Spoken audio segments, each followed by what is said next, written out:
or the pigment naman is parang siyang may highlight. Alam mo yung highlight na ano? Nakikita niya kung gaano ka-glowy, alam mo yung natural, parang sun-kiss effect na blush. So, ito yung ginamit ko. This one is from RSG. And ito yung Heart in Bloom Blossom nila. Ito yung shade na meron ako. Tapos, 2-in-1 to kasi meron siyang cream at the same time powder. So, yung powder na ito is parang siyang may highlight, blush tas highlight, ganun. So, ganito yung effect niya. Yun siya. Super ganda. For the pigment naman, ayan, ganito siya. As you can see, di ba ang ganda?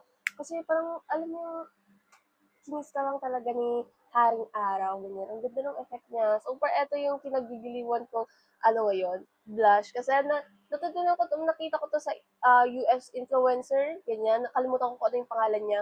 And naglalagay kasi, mahilig siya maglagay ng highlighter sa blush. Sabi ko, meron akong ganong klase ng blush na powder.